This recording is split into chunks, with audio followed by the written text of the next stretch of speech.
Hi అండి, అందరికీ good evening అండి. నేను ఒక ఇన్ఫర్మేషన్ ఇద్దామని అయితే నేను వీడియో చేస్తున్నానండి. ఏంటంటే నాకైతే ప్రెగ్నెన్సీలో నేను చాలా ఇబ్బందులు అయితే పడ్డాను.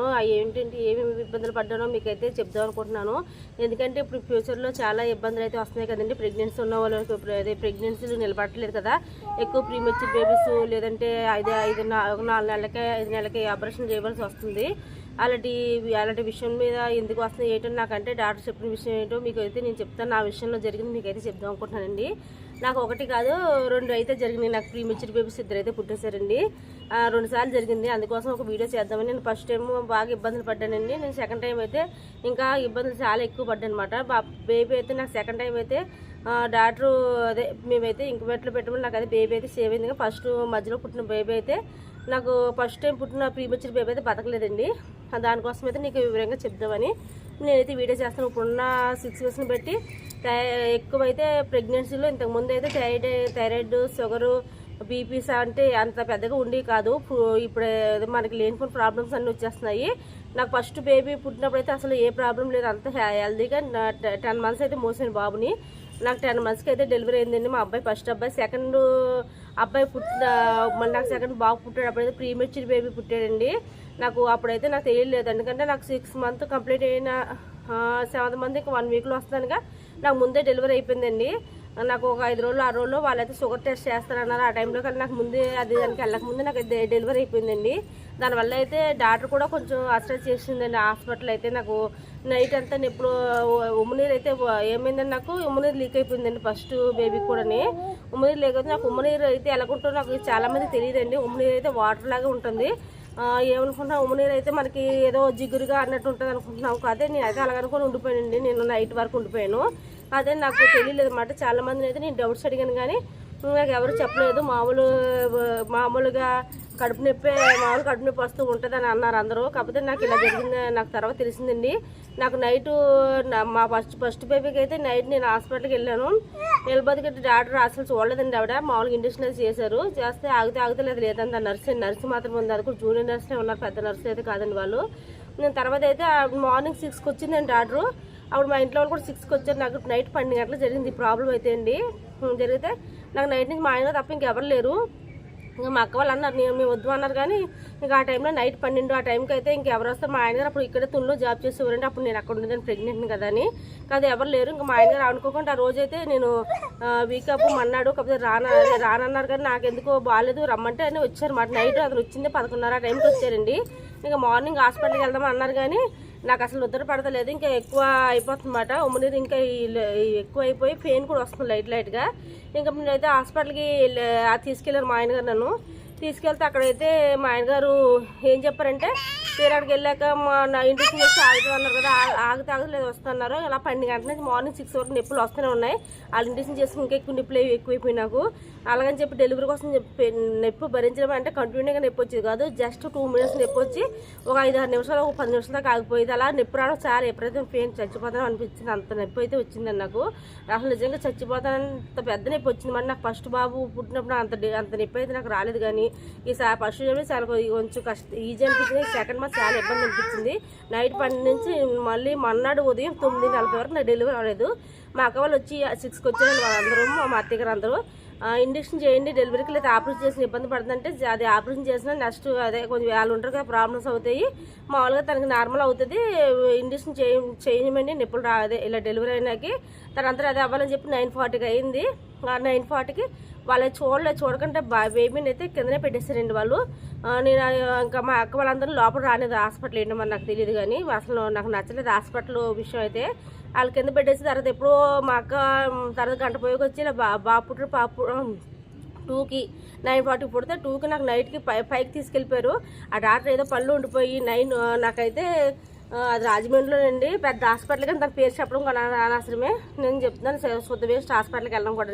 అక్కడ చాలా మందికి అలాగే జరిగినాయండి పెద్ద హాస్పిటల్. మళ్ళీ నెక్స్ట్ వచ్చేసి అక్కడ నుంచేమో నేను తర్వాత నన్ను ఏం చేశారంటే పైన క్లీనింగ్ సెక్షన్ తీసుకెళ్ళి అక్కడ క్లీనింగ్ చేయడానికి ఒక గంట సేపు అక్కడ పడుకోబెట్టేశారు. కానీ అసలు డాక్టర్ అలా నాకు మత్తు ఇచ్చేసి మత్తులో ఏదో అయిపోయింది. నాకు చాలా సేపు వరకు ఉండిపోయాను అక్కడే. బయట మా ఆయన గారు అలా ఉండిపోయారు, మా మావయ్య గారు అందరూ.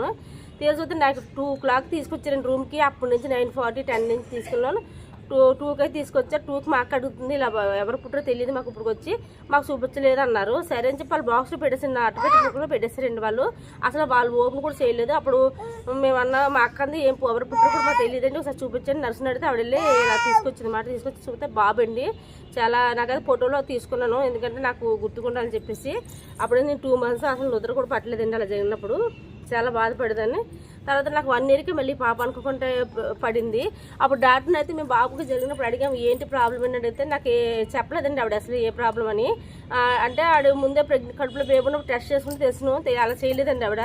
చేయకపోవడం ఏ ప్రాబ్లం తెలియదు. ఆవిడ కింద ఏమన్నా కొంచెం గర్భసించి ఏమన్నా లూజ్ అయ్యిందేమో, కుట్లు వేయలేమో అదే ప్రాబ్లం అయి ఉంటుందని చెప్పింది ఆవిడ. ఫీవర్ అయితే ఆవిడ ఏ ప్రాబ్లం అని చెప్పలేదు. నెక్స్ట్ ఒక 10 వారానికి ఒకసారి 15 రోజులు రమ్మను 2-3 సార్లు వెళ్ళానండి, మందులు రాసిచ్చారు. అప్పుడన్నా కూడా సప్లై ఈసారి ప్రెగ్నెన్సీ వస్తే కనుక అప్పుడు చెప్తామన్నారండి. నేనైతే ఆ హాస్పిటల్కి వెళ్ళాలనిపించలేదు నాకు, ఎందుకంటే వెళ్ళినప్పుడు నేను మాకు పెయిన్స్ వచ్చినా వాళ్ళు సరిగ్గా పట్టించుకోలేదు. నర్సు మాత్రమే ఉంది, చిన్నపిల్ల అది కూడా చిన్నపిల్ల కదా ఉంది, మాది పెద్దగా పట్టించుకోవాలనిపించింది నాకు. వాళ్ళు అనవసరం అనిపించింది మాట హాస్పిటల్కి వెళ్ళాం. నాకు సెకండ్ టైం ఇంకా ఈ తుల్లో మేము వచ్చేసామాట, అక్కడ ఉండలేక ఒకదాన్ని ఉంటున్నాం కదా ఇక్కడికి వచ్చేసాము. ఇక్కడికి వచ్చాకేమో నాకు నెక్స్ట్ మళ్ళీ 1 yearకే ఈ పాప కడుపులో పడింది, కరెక్ట్గా సంవత్సరానికి మళ్ళీ పడింది. తర్వాత నేను హాస్పిటల్కి నాకు అసలు భయంగానే ఉంది, ఫస్ట్ అలా జరిగింది కదా అని చెప్పి నాకైతే భయంగానే ఉంది, నాకు అది చాలా భయంగానే ఉందండి. భయంగా ఉంటే నాకు ఇంకా తర్వాత ఏంటి ఏమవుద్దో ఏంటని చెప్పేసి భయపడుతూనే ఉన్నాను నేను. నాకు ప్రెగ్నెంట్ కన్ఫర్మ్ అయింది, సంతోషంగా ఉంది. నెక్స్ట్ వచ్చేసి ఏమవుద్దో ఏంటని చెప్పేసి నాకు చాలా టెన్షన్గా ఉందన్నమాట. ఎందుకంటే ముందర జరిగింది, అసలు ఆ డాక్టర్ ఏ ప్రాబ్లం కూడా చెప్పలేదు కదా అని చెప్పేసి భయపడాను నేను. నాకు అలా 2 నెలలు 3 నెలలు బాగా వాక్ చేసాను కానీ అసలు ఏ ప్రాబ్లం రాలేదు నాకు. మళ్ళీ 5th month వచ్చింది, 5th month మళ్ళీ 4th ఎండింగే 5th month వచ్చింది. 5 నెలలు వస్తుంది ఇంకా రాలేదు. 4 నెలల ఎండింగ్లో 5 నెలలు వచ్చే లోపల మళ్ళీ నాకు కొంచెం లైట్గా బ్లీడింగ్ అయితే టాయిలెట్కి అయితే కనిపించింది. ఇంకా ఏడుపు మొదలెస్తుంది, ఎందుకంటే ఫస్ట్ అలా జరిగింది. నాకు మళ్ళీ ఇంతకీ ఏదైనా అయిపోద్దేమో అని చెప్పేసి భయపడితే ఆ రోజు ఫ్రైడే ఇక్కడ అసలు హాస్పిటల్ ఏమి ఉండవు. ఎన్ని హాస్పిటల్ తిరిగామంటే చెప్పరు, ఈ ఊర్లో ఎన్ని హాస్పిటల్ అన్నీ తిప్పారు మా ఆయన గారు. ఎందుకంటే ఏదో ప్రాబ్లం ఉన్న హాస్పిటల్కి ఫోన్ చేస్తే వాళ్ళు ఇలాగ ఇదే టైం కరెక్ట్గా 5:30 ఆ టైం అవుతుంది. మా అబ్బాయి స్కూల్ నుంచి వచ్చాడు, అప్పుడే ఇంత టైం అవుతుంది ఏంటి అదే ఆ టైంకి కదా రాజమండ్రి రాగలుగుతారండి, లేదంటే అక్కడ దగ్గరలో హాస్పిటల్లో చూపించుకోండి అని చెప్పారు వాళ్ళు. ఇంక ఇక్కడ ఎన్ని హాస్పిటల్ తిరిగాం కానీ ఎక్కడ ఒక హాస్పిటల్ తీసలేదు. లాస్ట్కి అయితే ఇంకొక హాస్పిటల్ చివరి ఉంటుంది మా రోడ్ రెన్సన్లో పాండ్రంగానే, అక్కడైతే చూపించుకో. ఎందుకంటే అక్కడ అన్నిట్లో చూస్తారండి వాళ్ళు, మొత్తం సీరియస్ కండిషన్ అన్నిటికీ అది 24 hours అన్ని వాటికి చూస్తారన్నమాట అది. ఇంకా నేను అక్కడికి వెళ్తే వాళ్ళు చెక్ చేస్తే బేబీ అయితే బాగుంది, హార్ట్ బీట్ అంటే బాగుంది, ఏం ప్రాబ్లం కాదని చెప్పేసి ఆవిడ కొన్ని మాత్రలు రాసిచ్చారు. ఒక మాత్ర కాస్ట్ వచ్చేసి 60 రూపీస్ 30 రూపీస్ అండి, డైలీ 2 మాత్రలు అన్నమాట. అవి వాడమంది ఆవిడకి. ఇంకా ఇది వాడుతూ మాకు 5 రోజుల్లో చెకప్ ఉందన్నమాట, రాజమండ్రిలోనే చూపించుకుంటున్నాం. ఈ పాపకు మాత్రం వేరే హాస్పిటల్ మార్చేసామండి, చాలా బాగా చూస్తుంది ఆ డాక్టర్ గారు. నిజం చెప్పాలంటేనే అన్నీ ఓపికగా వినేవారు, వాళ్ళు లేకపోతే జూనియర్ డాక్టర్లు నెట్టేవారండి నిజంగానే మన డెలివరీ అప్పుడు గట్టని. ఆ పెద్దవాళ్ళు లేకపోతే నర్సులు కూడా చాలా సీనియర్స్ అండి, ఒక 50 ఉన్న వాళ్ళే ఉండేవారు నర్సులు, ఎక్స్పీరియన్స్ ఉన్న నర్సులు అండి వాళ్ళంతా. మాకు డెలివరీ కూడా చాలా సులువుగా చేశారు అద్వితలకి అయితే అండి. ఇంకా నేను అక్కడికి వెళ్ళాం కదా, అడిగి ఆ హాస్పిటల్ చూపించుకుంటుంటే నాకు మళ్ళీ 6 months మళ్ళీ నేను అయిన తర్వాత తగ్గిపోయింది. ఆవిడైతే టాబ్లెట్స్ రాసారు, ఇలాగ డెలివరీ వరకు వాడాలని చెప్పారన్నమాట నాకు. అవి సరే అని చెప్పిన ఒక్కొక్కటి 60 రూపీస్, మాకు నెలకి 3000 దాకా అయిపోయేది ఎక్స్ట్రా ఖర్చు మాట. అది కాకుండా ఇక్కడ ఛార్జీలు అన్ని కలిపి ఒక 6000 7000 నెలకి ఎగిరిపోయమాట. మాకు ఇంకా ఏముంది ప్రెగ్నెంట్లో వరకే కదా మనకి, తర్వాత మనకి ఏముండదులే ఖర్చు అని చెప్పి అనుకొని మేమైతే కంటిన్యూ చేసాము. మళ్ళీ 6 months కంప్లీట్ అవుతుంది. నాకు అసలు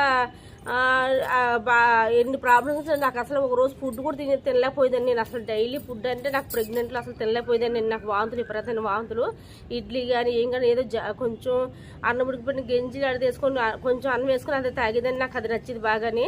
ఇంకా ప్యాన్లో అవి రాస్తే అసలు ఏం ముఖం మీద ఏం రాసుకున్నాక అసలు ఇష్టం ఉండేది కాదండి, వాంతు వచ్చినట్టు అనిపించే సబ్బు అవన్నీ పడేవి కాదు నాకు. ఎన్ని ఫేస్ చేసానంటే మా అద్వితల విషయంలో అసలు 7 నెలల వరకు అసలు సరిగ్గా అన్నమే తినలేదండి నేను. 7th month తినడానికి అవకాశం ఉంటుందేమో, అప్పుడు వాంతులు తగ్గితే అనుకున్నాను కానీ అసలు అప్పుడు కూడా కాదండి. నాకు వాళ్ళు వాంతులు తగ్గినకు టాబ్లెట్లు ఇచ్చారు మార్నింగ్ వేసుకోమని, కానీ వేసుకున్నా కానీ నాకు వాంతులు అయితే అవ్వండి. నాకు కొన్ని పన్ను చూస్తే వాంతులు వచ్చి అసలు తినలేకపోయేదాన్ని. మా అద్వితల కోసం ఏదో మన కడుపులో బెడ్ కొంచెం బాగోళ్ళని చెప్పేసి నేను ఏదో బలవంతంగా మింగిదాన్ని అంతే తప్పండి. నేను అసలు ప్రశాంతంగా అన్నం అయితే వెళ్ళలేదండి. నేను అద్వితల కడుపులో ఉన్నప్పుడు నేను చాలా సన్నం కూడా అయిపోయానండి, వెయిట్లో చాలా తక్కువ అయిపోయినమాట, బాగా సన్నంగా అయిపోయినమాట. ప్రెగ్నెంట్లో ఎవరైనా లాగుతారు, నేను బాగా సన్నంగా అయిపోయినమాట. ప్రెగ్నెన్సీ టైంలో ఉన్నప్పుడు చాలా వీక్గా కూడా అయిపోయాను నేను, ఏం ఫుడ్ తినక. పైగా పళ్ళు మా అబ్బాయి క్యారేజీ అన్ని పెట్టలు మార్నింగ్ లేచి, అసలు నాకు నైట్ నొత్తు ఉండేది కదా, మార్నింగ్ లేచి నేనైతే ఇలాగా పిల్లలకు క్యారేజీ బాబుకి అయితే క్యారేజీ పెట్టాలి. నాకు అసలు చాలా నీరసం అనిపించేది. నాకు మధ్యాహ్నం అసలు పడుకొని అలవాటు ఉండదండి. ఎప్పుడోసారి పడుకుంటాను కానీ అసలు మ్యాక్సిమం పడుకుని మధ్యాహ్నం నాకు నిద్రపోవాలని పట్టదన్నమాట. అన్ని కష్టాలు పడి ఇంకా 7 నెలలు ఇంకా 4-5 2-3 రోజులు 7 నెలలు వస్తానుగా నాకు మళ్ళీ షుగర్ టెస్ట్ చేస్తారనమాట. వాళ్ళు అన్ని తిని ఒకసారి వెళ్ళాలి, ఎందుకంటే మార్నింగ్ ఒకసారి వెళ్ళాలి కదా, ఆ టెస్ట్ చేసి చేస్తారన్నారని మా అదృష్టం బాగుంటే ఆ రోజు మేము రాజమండ్రి వెళ్ళామండి. ఆ రోజు నాకు 7 మంది వచ్చింది మరి. నాకు రాజమండ్రి వెళ్ళేసరికి తీరసొత్తి అక్కడికి వెళ్ళాము. అయితే రాజమండ్రి వెళ్ళామండి. రాజమండ్రి వెళ్ళకపోతే ఈ ఊర్లో ఉంటే కనుక ఈ బేబీ కూడా మాకు దక్కపోనేమో, ఎందుకంటే మరి ఇక్కడ కూడా మొత్తం నాకు ఫస్ట్ టైం అయితే ఉమ్మనీరు అయితే తెలియక టాయిలెట్ అనుకుని ఉండిపోయాను. తీరసొత్తి అక్కడ ఉమ్మనీరు ఎలా ఉంటుందో నాకు అర్థమైంది కాబట్టి నేను రాజమండ్రి వెళ్ళాను. ఆ రోజు ఈవినింగ్ చెకప్ కానీ వెళ్ళామాట. 5 నెలలు ఎలా గడిచిపోయి ఇలా చెకప్కి వెళ్ళితే అక్కడికి వెళ్ళాక తీరసొత్తేనేమో మళ్ళీ భోజనం చేసి కూర్చుంటే నాకు బ్లడ్ తక్కువ ఉంది బాగా. దానికోసం నాకు ఖర్జూరముని పాల్లోనేమో బెల్లం వేసుకుని తాగమని ఊరు. దానివల్ల ఏంటంటే నాకు ఎక్కువ షుగర్. అక్కడికి హాస్పిటల్కి వెళ్తే కానీ నాకు ఇంటికి వెళ్ళాక అక్కడ ఏమైపోయింది, భోజనం చేసి కూర్చుంటే పాలు తాగాను, నాకు మళ్ళీ ఉమ్మని లీక్ అయిపోతుంది. అంటే నాకు అది టాయిలెట్ లాగా అనిపిస్తలేదు, కొంచెం అనిపిస్తుంది. లాగా మళ్ళీ జరుగుతుంది. నాకు ఇంకా ఏడుపు వచ్చేసింది ఫస్ట్. ఇంకా మా కుమారు ఏమనంటే అదేం ఉండదులే, నీకు ముందు సార్లే జరుగుతుంది, అది ఈసారి కూడా జరుగుతుంది, నీకు టెన్షన్ పడుతుంది, అందుకే అది జరుగుతుంది అని నాకు మనసు. నాకంటే నువ్వు ప్రెగ్నెన్సీ కూడా ఒక రోజు భయంగా ఉన్నాను, ఎందుకంటే మళ్ళీ ఏం జరుగుతుందని టెన్షన్ ఉండేదని నేను చాలా బెంగ పెట్టేసుకున్నాను అనమాట. మళ్ళీ బాబు కోసం, నాకు పాప కోసం ఇంకేమైనా అవుతుందా అని టెన్షన్ పెట్టేసుకున్నాను. కానీ తర్వాత అయితే నాకు ఇంకా మా ఆయనగారు అది ఏం కాదంటే ఇంకా మా అత్తగారు ఇంకా మళ్ళీ కూర్చుంటే 10 మినిట్స్ మళ్ళీ జరుగుతుంది. అయితే మా అత్తగారు ఇంకా ఎందుకు అలా వద్దు, ముందుసారి అలా జరిగిపోయింది, ఈసారి ఇంకొద్దు తీసుకెళ్ళి పెట్టిన అంటే మా ఇలా ఫోన్ చేస్తే తీసుకురండి అని చెప్పి అన్నారు. తీసుకెళ్తే వాళ్ళు చెక్ చేస్తే ఇంకో ఉమ్మనీరు లీక్ అవుతుంది అన్నారు. అంటే కొంచెమే మాట. వాళ్ళు నాకు ఇంజెక్షన్ చేశారండి. సీనియర్స్ డాక్టర్ లేరు కానీ మామూలు జూనియర్ డాక్టర్ ఉన్నారు, సీనియర్స్ బాగా మోస్ట్ సీనియర్స్ ఉంటారు, నర్సులు వాళ్ళు ఉన్నారన్నమాట. వాళ్ళకి ఇంజెక్షన్ చేశారన్నమాట. ఇంజెక్షన్ చేసి ఇది ఆగుతుంది లేదా డెలివరీ అయిపోద్ది అని మేము చెప్పలేమంటే ఇంకా నాకు అప్పుడు స్టార్ట్ అయిన ఏడుపు మార్నింగ్ వరకు ఏడుతున్నాను నేను. ఇంకా నేను ఏడితే మా ఆయన కూడా బాధపడతారు కదా, ఎందుకంటే మరి నాకు ఫస్ట్ అలా జరిగింది కదా అని చెప్పేసి ఇంకా బాగా ఏడుస్తుంటే మా ఆయనగారు కూడా నాకు చాలా ఫీల్ అయిపోయారు. ఇంకేం కాదులే, ఏమైతే అవన్నీ జారి అయితే మాత్రం ఇంకా మానేద్దామని చెప్పేసి అన్నారు. ఇంకా అలా కష్టపడి నేను ఇంకా అలాగే ఏడుస్తుంటే మార్నింగ్ వరకు ఏడుస్తున్నాను. చాలా ఇబ్బంది అయితే పడ్డామని నిజంగా చెప్పాలంటేనండి.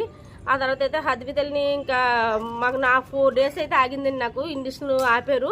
నాకు టాయిలెట్గా అసలు bed rest, full bed rest అండి, నాకు ఫుల్ బెడ్ రెస్ట్ అనమాట. బెడ్ రెస్ట్ అంటే ఇంకా అదే నాకు ఎందుకు వాళ్ళు ఆ రోజు మార్నింగ్ చెక్ చేశారండి. ఏంటో ఉమ్మనీరు అయితే ఆగిపోయింది కాబట్టి లైట్గా అవుతుంది కానీ పర్లేదు, ఒక 10 డేస్ 1 మంత్ లోపల ఇంట్లో జాగ్రత్తగా బెడ్ రెస్ట్ తీసుకొని డెలివరీ చేద్దాం, అదే కొంచెం వెయిట్ పెరుగుతారు కదా, నేను 7 నెలలు కొంచెం సగం రోజులు అవుతుంది కదా అన్నారు ఆవిడ. సరే చెప్పా మా ఆయనగారు మొత్తం బెడ్ రెస్ట్ ఇచ్చేద్దాం, ఏదో జాబ్ కూడా కొంచెం అదే తను ఏదో డిసైడ్ అవుతారు కదా, అలాగే ఇంట్లో ఉంచుదాము, తను కూడా రాజమండ్రి నాతో పాటు ఉండిపోదాం అనుకున్నారు. కానీ ఇంకా తీర్చొస్తే ఇంకా నాకు చెక్ చేస్తే తెలిసింది అంటే షుగర్ అన్నమాట. షుగర్ లెవెల్స్ బాగా పెరిగిపోయింది, 300 దాటిపోయిందంట షుగర్ లెవెల్స్. అంత లెవెల్స్ ఉండకూడదు. వాళ్ళు వెంటనే నాకు ఏంటంటే మార్నింగే చెక్ చేశారు కదా, నిజంగానే వాళ్ళు చాలా బెటర్ అండి. వాళ్ళు నిజంగా చెప్పాలంటే బాగా చెక్ చేసి వెళ్ళేలా, కానీ ముందు హాస్పిటల్కి అలా చెక్ చేయలేదు అసలు. నాకు వెంటనే డెలివరీ అయిపోయింది అన్నమాట. అప్పుడు వాళ్ళు చెక్ చేసి నాకైతే ఇలాగ షుగర్ లెవెల్స్ ఎక్కువైపోయింది, దానికి ఇలాగ ఉమ్మనీరు లీక్ అయిపోయింది. మనకి టెన్షన్, షుగరు, థైరాయిడ్ వాటి వల్ల ఏమైందంటే ఇప్పుడు అన్ని డెలివరీస్ ప్రీమెచ్యూర్ బేబీస్ పడుతున్నారు, మీరు జాగ్రత్తగా ఉండాలని చెప్పేసి ఇంకా నాకైతే టాబ్లెట్స్ ఇచ్చారు. టాబ్లెట్స్ షుగర్ లెవెల్స్ తగ్గినాయి కానీ నాకైతే కొంచెం డైట్ చెప్పారు, అదే ఫాలో అవ్వమన్నమాట. అది ఫాలో అవుతూ నేనైతే నేను ఏం చేస్తాను, నాకు నెక్స్ట్ బేబీ ఎలా పుట్టింది అన్ని విషయాలు మీకు నెక్స్ట్ వీడియోలో చెప్తాను, ఎందుకంటే ఇప్పుడు లాంగ్ అయిపోయింది. ఇంకా ఒక 5 చెప్తాను, ఎందుకంటే ఇప్పుడు లాంగ్ అయిపోయింది. ఇంకా ఒక 5-10 నిమిషాలు పడుతుందండి ఆ వీడియో అంతా చెప్పాలంటే. తర్వాత ఇంకా చాలా ప్రాబ్లమ్స్ ఫేస్ చేసాం బేట. అందుకే నేను మళ్ళీ ఇంకో నెక్స్ట్ వీడియోలో మా అదిరి తల్లి కోసం అయితే చెప్తాను, ఎలా జరిగిందో, అదిరితల్లిని ఎలా సేవ్ చేశారు వాళ్ళు, మనకి హాస్పిటల్కి ఎలాంటి హాస్పిటల్కి వెళ్తే మనకి బేబీని కూడా వాళ్ళు సేవ్ చేయగలుగుతారు. నెలకంటే 6 మంత్ లోపల ఉన్న బేబీస్కు 7th మంత్ అప్పుడు 6 మంత్ లోపల ఉన్న బేబీస్ కూడా ఎలా సేవ్ చేస్తారు. మనం తీసుకున్న హాస్పిటల్ బట్టలు కూడా ఉంటుందండి. అలాగే నేను ముందు తీసుకున్న హాస్పిటల్కి అసలు అలాగే అనలేదు, మేము ఇంక బట్టలు పెట్టుకుని మా మామయ్య గారు అడిగినా కూడా వాళ్ళు మా బాబుని సేవ్ చేయలేదు. ఈసారి మేము అడగపోయినా వాళ్ళైతే నిజంగా చెప్పి డెలివరీ బాగా చేస్తారు కాబట్టి అసలు తర్వాత ప్రాసెస్ చేయటం మీకు నెక్స్ట్ వీడియోలో చెప్తాను, ఎందుకంటే లాంగ్ అయిపోయింది, ఇప్పుడు 10 నిమిషాలు దాటిపోతుంది కదా. నేను ఈ వీడియో అయితే ఇప్పుడు ఈ రోజు అప్లోడ్ చేస్తాను, నెక్స్ట్ వీడియో మళ్ళీ ఒక 5-6 రోజులు వీడియో అప్లోడ్ చేస్తాను. చూడండి, నచ్చితే ఒక లైక్ ఇవ్వండి, నా ఛానల్ అయితే సబ్స్క్రైబ్ చేసుకోండి. ఇది ప్రెగ్నెన్సీ లేడీ ఖచ్చితంగా ఉపయోగపడుతుంది. నెక్స్ట్ రేపో ఎల్లుండో పెడుతుంది వీడియో చూసుకొని, ఇప్పుడైతే లాంగ్ వీడియో అయిపోతుంది కదా, అందుకనే ఇంకా ఇప్పుడైతే ఆపేస్తానండి. నిజంగా ప్రెగ్నెన్సీకి ఈ వీడియో అయితే చాలా యూజ్ అవుతుందండి. నెక్స్ట్ చెప్పేది మ్యాటర్ అయితే అండి, ఎందుకంటే ఎందుకు అలా జరిగిందో ఏటో అనేది నాకు డాక్టర్ గారు క్లియర్ కట్గా చెప్పారండి. ఉమ్మనీరు లేకపోతే ఆగిన తర్వాత కూడా నాకు ప్రమాదం చదవని గట్ట ఎలా చెప్పారు ఏటో దేనివల్ల తెలిసిందో మీకు అన్నీ చెప్తాను. నా వీడియోని అందులో నీ వీడియో అందరూ చూడండి, మంచి ప్రెగ్నెన్సీకి ముఖ్యంగా ఉపయోగపడుతుంది.